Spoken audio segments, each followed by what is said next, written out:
Hi everyone, this is Scott, and today we're going to share 5 different ways to help your children learn and retain new vocabulary. Have you ever received a concern like this? John's teacher, Miss Marjorie, reported that he struggles to retain instruction from week to week and doesn't remember new vocabulary words that are taught repeatedly. He lacks organization in accomplishing tasks and has difficulty completing tasks within allotted time when compared to other children his age. The first thing we need to think about is how do we as special educators build new vocabulary? Is it the same as general education? The truth is that it's completely different. I like to think of it as though we're on the same team building a house, but we have 2 different jobs. Speech pathologists are the framers. We build the structure that the new vocabulary can hang on. The doors, windows, walls, that's the vocabulary. General education is responsible for that.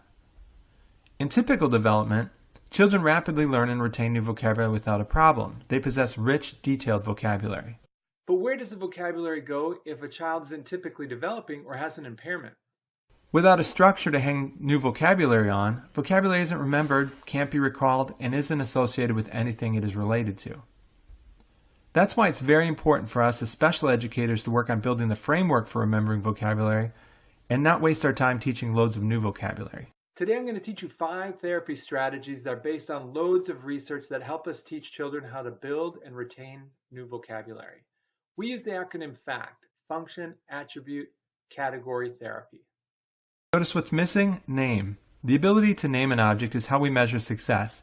It is not how we teach in the first place. Let's choose animals as our vocabulary topic.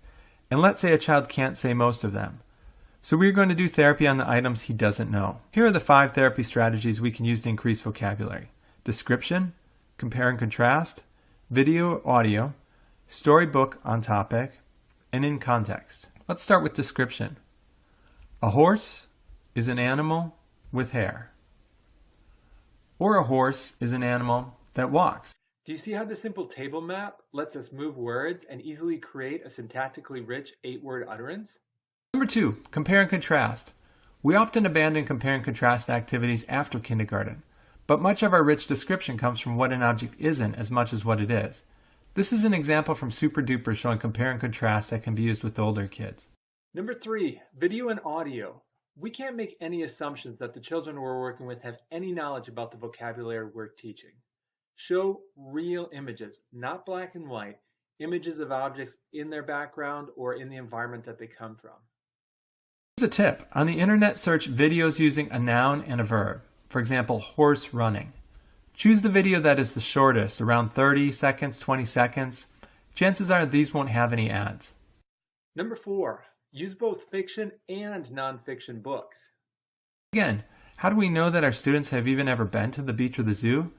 Go to the nonfiction section of the library and grab a stack of real images. Then grab a single fiction book that uses vocabulary in a story. And number 5, put the object back in context. Put the horse back on the farm, or the rocket back into space. Vocabulary is built based on association. If we stick with our pretty, independent vocabulary cards or list of words, there's nothing for a child to relate the word to. That's it. Retest and your child will have learned more vocabulary.